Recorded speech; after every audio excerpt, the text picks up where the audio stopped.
അങ്ങനെ വെളുപ്പിനെ പറഞ്ഞാൽ നമ്മള് താമരശ്ശേരി ചുരം ഇറങ്ങി വയനാട് വഴി കോഴിക്കോട് എത്തിയിരിക്കുകയാണ്. സമയം ഏകദേശം 6:00. അതെ, കോഴിക്കോടിന്റെ മണ്ണിൽ കാലുകുത്തിയിരിക്കുകയാണ്. അതെ, കാലുകുത്തിയില്ല, വണ്ടിയിൽ തന്നെ ഉള്ളത്. പക്ഷെ കാല് കുത്തണം, ഒരു ചായ കുടിക്കണം. അതെ, പാളയത്ത് നമ്മുടെ ഓഫീസിൽ പോയിട്ട് ആളെ ഇറക്കിയിട്ട് ഒരു ചായ കുടിക്കണം. ഓക്കെ. നമ്മള് കൊണ്ടോട്ടി എത്തുന്ന സമയത്ത് എത്ര മണിയാണ്? കൊണ്ടോട്ടി നമ്മളൊരു 7. ഇന്നത്തെ സമയത്തിൽ ഒരു അരമണിക്കൂർ ഡിലേ ഉണ്ട്.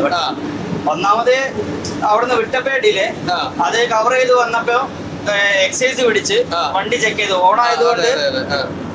ഓണായതുകൊണ്ട് ഒരുപാട് ചെക്കിംഗ് ഉണ്ടായിരുന്നു. എക്സൈസിന്റെ 2 പ്രാവശ്യം, ഒന്ന് കാട്ടിക്കുളത്ത് എക്സൈസിന്റെ ചെക്കിംഗ് ഉണ്ടായിരുന്നു, അതുപോലെ കൽപ്പറ്റ വന്നപ്പോ അവിടെയും എക്സൈസിന്റെ ചെക്കിംഗ് ഉണ്ടായിരുന്നു. ഇത് മദ്യങ്ങൾ അവിടുന്ന് ഇങ്ങോട്ട് ഒരുപാട് പേര് വിലക്കുറവായതുകൊണ്ട് അവിടുന്ന് ഇങ്ങോട്ട് കൊണ്ടുവരുന്നതിനനുസരിച്ച് പരിപാടികളുണ്ട്. അപ്പൊ അതുകൊണ്ട് ചെക്കിംഗ് ഉണ്ടായിരുന്നു. പിന്നെ അതേപോലെ തന്നെ മഴയാണ്, എപ്പോഴും നമ്മൾ സേഫ്റ്റിയാണ് ഫസ്റ്റ്. 10 അരമണിക്കൂർ ഡിലേ ആയാലും എപ്പോഴും പതുക്കെ ഓടിച്ച്, മഴയത്ത് പതുക്കെ ഓടിച്ച് കൊണ്ടുവരിക എന്നുള്ള ഒരു ഇതുകൊണ്ടും അരമണിക്കൂർ ഡിലേ ആണ് വണ്ടി. എല്ലാ വണ്ടികളും എങ്ങനെയൊക്കെ ആയിരിക്കും, കുറച്ച് അങ്ങോട്ടും ഇങ്ങോട്ടൊക്കെ ആവും. പുതിയ ബസ് സ്റ്റാൻഡ് സാധനം നടക്കുന്നു. പാലക്കാട് പാലക്കാട്ടുകാരുടെ സ്വന്തം സ്ഥലം പാലക്കാടാണ്.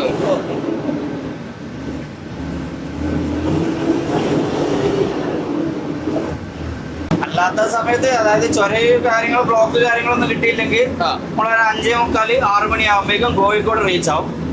7 മണിയാകുമ്പോഴേക്കും, ഒരു 6-7 മണിയാകുമ്പോഴേക്കും നമ്മുടെ കൊണ്ടോട്ടി. ഇപ്പൊ നമുക്ക് താമരശ്ശേരി ചുരം വീണ്ടും അടച്ചോ എന്ന് ചോദിച്ചാൽ ഇതുവരെ കളക്ടർ ഒരു അറിയിപ്പ് വന്നിട്ടില്ല. അത്രയും ബാലവേര വാഹനങ്ങളൊക്കെ സൈഡാക്കി ഒതുക്കി നിർത്തിയേക്കുവാണ് നിലവില്. ഇത് ആർക്കിന്റെയൊക്കെ ഇത് കോഴിക്കോട്ടുകാരനാണ്.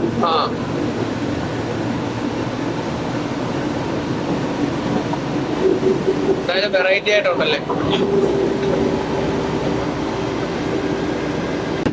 കൊണ്ടോട്ടി എത്തി കഴിഞ്ഞാൽ നമ്മളെ ട്രിപ്പ് അവസാനിക്കുന്നതാണ് അല്ലേ? അതെ.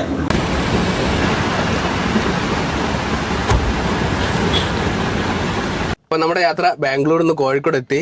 പാളയത്താണ് നമ്മുടെ ഓഫീസ് ഉള്ളത് അല്ലേ?